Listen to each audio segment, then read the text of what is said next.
Coucou les petits loups, j'espère que vous allez bien. Moi ça va vraiment super puisque aujourd'hui je peux vous faire une vidéo dehors avec le soleil. Je vais vraiment en profiter et ça me fait penser justement un peu à Bali où j'avais vraiment le soleil avec moi tous les jours. C'était vraiment chouette. Alors oui, il y avait la pluie mais il y avait toujours le soleil, toujours la chaleur, donc ça faisait trop du bien. Je vais vraiment vous transmettre avec ma petite expérience de mes 2 semaines à Bali.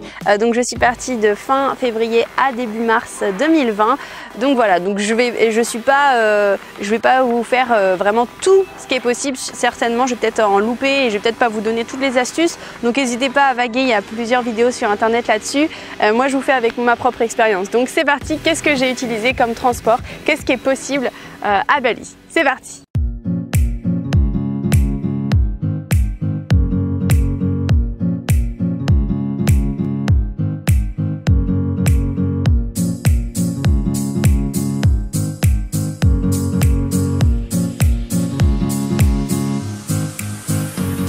Alors donc premier transport, l'avion pour aller jusqu'à l'aéroport de Denpasar. Et à ce moment-là, moi ce que j'ai fait au départ, c'est que j'ai marché pour aller à mon premier logement et je vous ferai une vidéo sur les logements. Donc au départ ça a été à pied. J'ai beaucoup marché à Bali.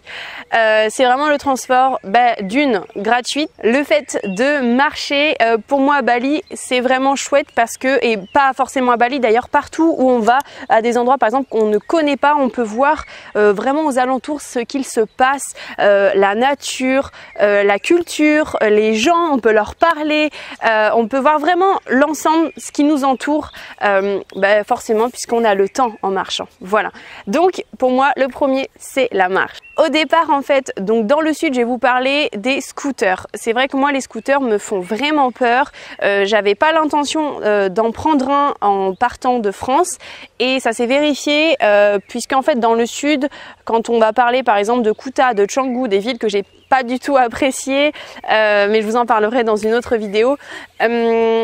Les scooters étaient à touche-touche, moi j'avais vraiment peur, j'ai failli me faire faucher même en marchant, donc je vous avouerai que pour moi le scooter c'était pas possible du tout, j'avais trop peur. Par contre c'est vraiment le transport qui coûte le moins cher, donc environ ça vous coûte par jour 50 000 roupies dans le sud, donc ça équivaut à 3,50 € à peu près, sachant que c'est 1 euro c'est 15 000 roupies indonésiens. Au niveau du code de la route, là-bas je ne pense pas qu'il y en ait, c'est-à-dire qu'il n'y a pas de panneaux. Les seuls panneaux, tu as parfois des flèches comme ça, vers la gauche, vers la droite, noir et jaune. Tu as des attention singes, attention, mais il n'y a pas grand-chose en fait. Il y a pas...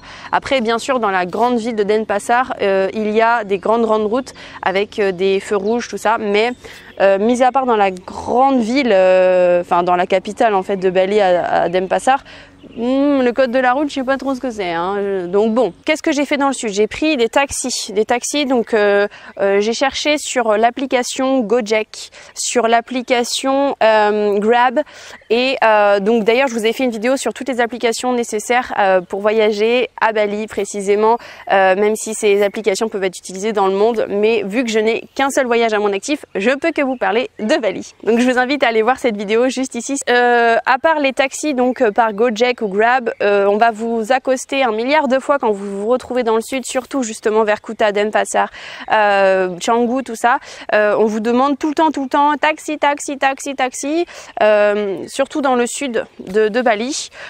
Et moi, c'est vrai qu'on nous dit souvent pour pas se faire avoir de prendre pas ce genre de taxi en fait. Donc c'est vrai que moi je peux pas vous dire comment vraiment ça se passe puisque je n'ai jamais pris de taxi réellement par autre chose que Gojek ou Grab, sachant qu'en fait en réalité j'ai pas vraiment pris beaucoup de Grab et de Gojek. C'est contradictoire avec ce que je viens de dire, mais c'est qu'en fait il y a des gens parfois qui m'envoyaient des messages sur Grab ou Gojek quand je bookais en fait le transport, mon trajet, et qui me disait par exemple un tel est malade et tout. Donc en fait je me retrouvais avec un vrai taxi. La première fois que j'ai pris un taxi, j'avais commandé un Gojek et en fait c'est pas lui qui est venu, vu que je ne savais pas comment ça se passait, savoir si c'était bien lui. En fait je lui demandais est-ce que c'était lui, je lui montre l'application et il me dit que non, mais qu'il va me faire le même tarif. Donc j'ai dit ok. Donc il se trouve que j'ai pris en plus un taxi qui était hyper gentil, je regrette pas de l'avoir pris, un amour ce gars. Donc à part les taxis et les scooters, il existe des bus, je n'en ai jamais pris, j'en ai pas beaucoup vu, ça veut pas dire qu'il y en a pas, mais je ne connais pas vraiment donc je peux pas vous en parler réellement. Donc ça c'était le sud. Après, au nord, si encore une fois vous n'avez pas peur, la meilleure option c'est le scooter. Si vous par exemple vous en louez un pendant tout votre séjour, vous le louez dans le sud, vous faites tout le trajet que vous avez envie en scooter et vous revenez au même endroit que vous avez loué le scooter les premiers jours de votre séjour. Parce que d'une, ça vous coûtera beaucoup moins cher, de deux, vous serez juste libre en fait d'aller où vous voulez, quand vous voulez. Donc voilà, pour moi je trouve que c'est la meilleure option. Malheureusement, je ne l'ai pas prise encore une fois. Donc dans le nord, j'ai énormément payé au niveau des transports. Ça a été pour moi la catastrophe, ça a été vraiment le plus cher puisqu'il n'y avait plus de Gojek, il n'y avait plus de Grab. Tout ça c'est dans le sud, mais dans le nord il n'y a rien. C'est très difficile de trouver des transports là-bas. Donc finalement les seuls transports que tu as, là t'as pas tout le monde qui te dit taxi, taxi, taxi. Non, non, il n'y en a pas. Donc en fait les seuls taxis que tu as, il faut que tu demandes à ton hôtel à côté. Voilà, il y a des taxis qui sont disponibles justement pour nous les touristes. Mais c'est, on va dire, même si moi j'ai négocié, là pour le coup j'ai réussi à négocier, voilà. Quand je commençais, en fait, je regardais sur l'application Grab et Gojek ce qu'ils me proposaient en prix et eux ce qu'ils me proposaient. Alors j'arrivais jamais au prix de Grab, Gojek qui n'existait pas en or mais qui me donnait un prix par rapport à la distance en fait. Et j'ai jamais réussi à avoir les mêmes prix bien sûr, mais j'ai quand même négocié. Parfois imaginons, il y a une fois on m'avait dit que je devais payer 1 million de roupies. Oui, ça fait beaucoup pour les Français 1 million, mais là c'est de roupies, c'est beaucoup moins tout à coup. Mais c'était déjà très très cher. Et donc j'avais réussi à négocier, il me semble, à 800, donc 200 000 roupies de moins. Donc voilà, alors sachant que sur Gojek je crois, donc là c'était un trajet, je demandais de 2 heures ou 2 heures et demie, je ne sais plus. C'était beaucoup moins, hein. C'était je crois 550 ou 600, enfin voilà, c'était beaucoup moins. Mais voilà, dans le nord on est vraiment tributaire si on n'a pas pris de scooter, des taxis locaux, des taxis présents, des taxis d'hôtel, tout ça. Donc dans le nord, pour moi, à part justement comme je vous disais les bus que vous pouvez demander aussi aux hôtels, mais il n'y en a pas partout et il y en a très peu et les horaires sont très précises, voilà, c'est pas n'importe quand. Eh bien, vous n'avez pas vraiment d'autres solutions. En tout cas, moi, j'en ai pas trouvé d'autres. Donc, si vous en avez d'autres astuces, n'hésitez pas à en mettre en commentaire. Je serais ravie de pouvoir en découvrir d'autres parce que j'aimerais bien, qui sait, peut-être retourner à Bali un jour. Donc, avoir d'autres bonnes astuces. Et puis, pour les gens qui me regardent, si vous voulez aller à Bali et que vous ne savez pas non plus, s'il y a des commentaires de d'autres personnes, ça pourra également vous aider en dehors de ma vidéo. Et puis, il y en a après d'autres informations un peu partout. Donc, vous allez faire un peu votre avis partout. Voilà. Donc dans le nord, pour moi, ça a été cette solution-là. Ça a été de prendre des taxis locaux et ça m'a coûté cher. Essayez toujours de négocier au maximum. Au bout d'un moment, ils veulent plus descendre. Eh bien, vous prenez le prix ou vous le prenez pas. Mais si vous le prenez pas, vous vous déplacez pas. C'est compliqué. Donc moi, dans le nord, pareil, en dehors des taxis pour aller dans une autre ville à 2 heures, 2 heures et demie, moi, je marchais. J'ai pris aucun autre transport, sauf une fois, mais je vous ferai vraiment une vidéo dédiée sur toutes mes galères à Bali, rassemblées dans une seule et même vidéo, des galères pas énormes, mais juste, je trouve ça très sympa de les raconter après, un peu moins sympa de les vivre, mais voilà, je vous en ferai une vidéo, donc je vous expliquerai un peu mieux. Et donc après il y a aussi, moi je suis allée sur l'île de Nusa Lembongan. Donc sur cette île-là, bien sûr je suis allée pas à la nage, non, je n'ai pas fait ce trajet à la neige, je l'ai fait en bateau.